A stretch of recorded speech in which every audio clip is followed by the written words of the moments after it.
Tidak ada tiara. Apa yang maksudkan tidak ada tiara?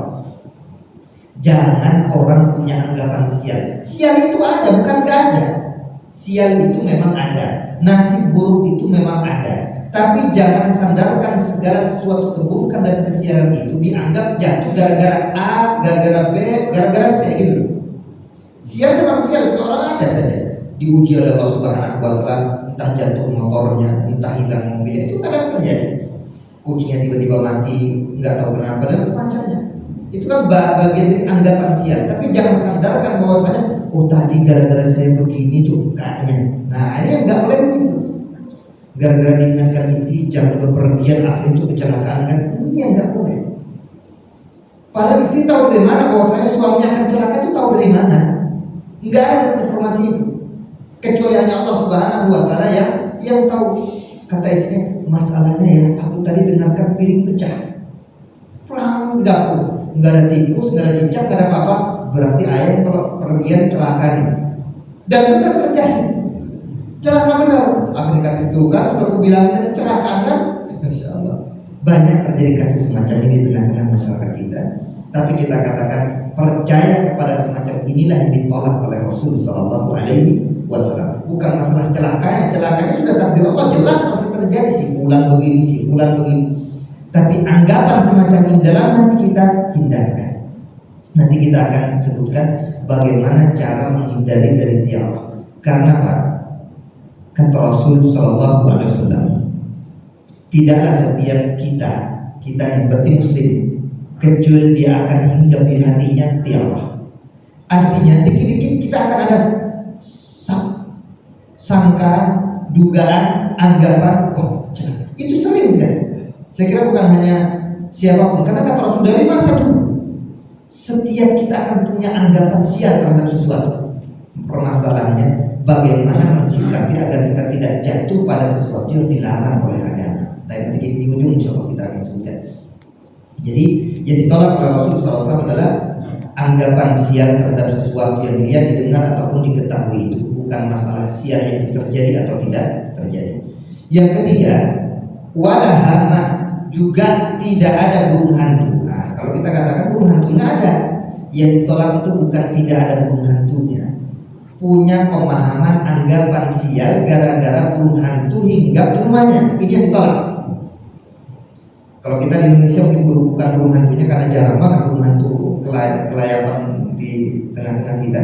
Kebanyakan paling burung gagak gitu, atau burung-burung yang lain tiba-tiba punya anggapan, wah kayaknya sial. Itu semua mitos-mitos dari zaman Buhala, dari zaman dahulu sampai ke kita hari masih dibudayakan dan dilestarikan oleh sebagian kaum muslimin. Yang kita jaga ini orang muslim. Biarkan orang muslim mau mengatakan apa, kita jaga muslim.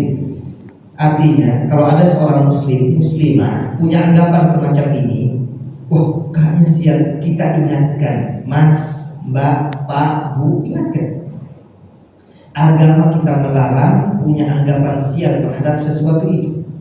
Dari mana? Tuh beli kitabnya, Kitab Tauhid, hadisnya ada di situ.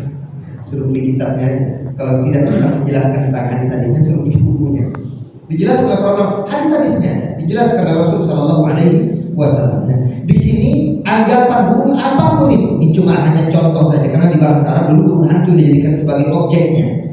Kalau kita nggak harus burung hantu, burung apa saja atau benda apa saja yang bisa dianggap sebagai membawa sial. Mohon maaf kalau di sini ada orang Cina. Kalau orang Cina kan biasanya punya apa tuh? Begini-begini tuh. Biasanya dia letakkan di tempat. Allah saya nggak tahu namanya. Konon katanya itu anggapan untuk bisa menolak bala, menolak sesuatu. Nah itulah anggapan orang kita. Katakan Islam nggak ada kayak itu, nggak ada. Islam jelas-jelas berlepas diri dari segala perbuatan-perbuatan semacam ini.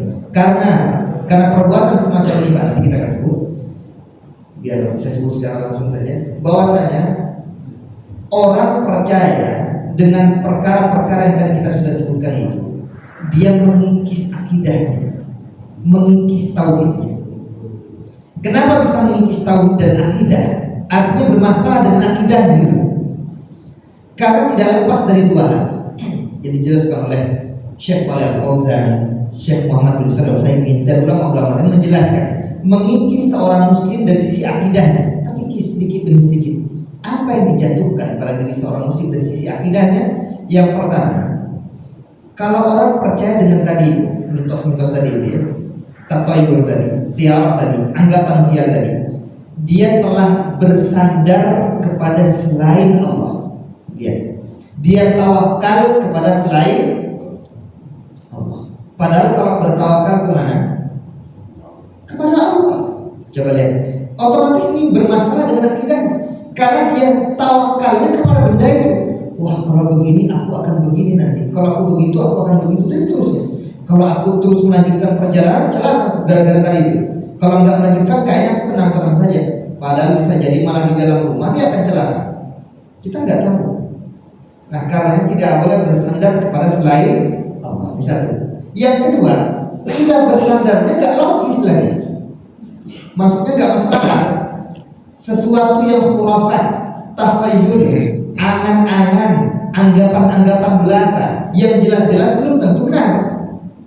Beda dengan sesuatu yang mungkin dia bertawakal atau punya landasan terhadap sesuatu yang masih logis. Meskipun juga kita nanti katakan tidak harus dibenarkan ini. Tapi ini sudah nggak logis. Contoh, orang kalau nabrak kucing, lihat, gubrak gitu ya, kucing tabrak, mati. Apa kata mereka? Ini yang paling masyhur tengah-tengah kaum muslim. Kalau enggak segera dikuburkan, sial. Jangan-jangan nanti akan terjadi tabrakan di jalan. Sehingga orang kepikiran ketika dia enggak pasti dong, rata-rata kita yang nabrak kucing enggak yang menyengaja ya, pasti. Enggak ada kucing sengaja tabrak, enggak ada sebelumnya dia ada orang itu. Pasti dia nabrak kucing enggak sengaja. Cuma ketika ketabrak, gimana ya? Wah, saya khawatir. Nah, ini terjadi. Ada di hati kita rasa takut, jangan-jangan nanti bisa celaka di perjalanan gara-gara nabrak kucing. Aneh kok cuma kucing gitu.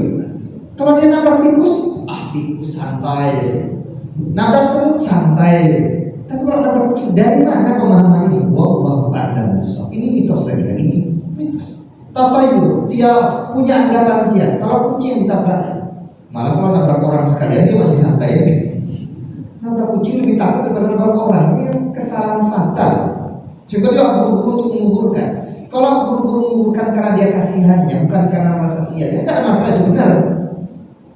Kita merasa nggak tega, kasihan terhadap kucing, tetap kita kuburkan, itu betul. Tapi kalau ada anggapan, wah jangan-jangan saya tabrakan kalau nggak dikuburkan, ini yang ditolak oleh agama kita. Anggapan sial gara-gara ini. Padahal logikanya di mana? Hubungannya di mana? Nggak ada titik temunya sama sekali antara nasib sial dia nanti belakangan dengan perbuatan dia gara-gara nabrak kucing. Dan ini banyak di tengah-tengah kaum muslimin. Ada orang mungkin lewat di kuburan melihat sesuatu yang bergerak. Wah, sial aku nanti ini. Kayaknya sial karena ada petanda melihat sesuatu yang nampak. Masya Allah. Atau baru ke rumah lihat orang mukanya jelek aman. Jelek aman, sial kayak saya itu. Ini janganlah punya pengalaman anggapan-anggapan itu semua terlarang, dan itu bagian dari tatayur tiap yang dilarang dalam agama kita. Karenanya hamah juga demikian, tidak boleh. Kemudian yang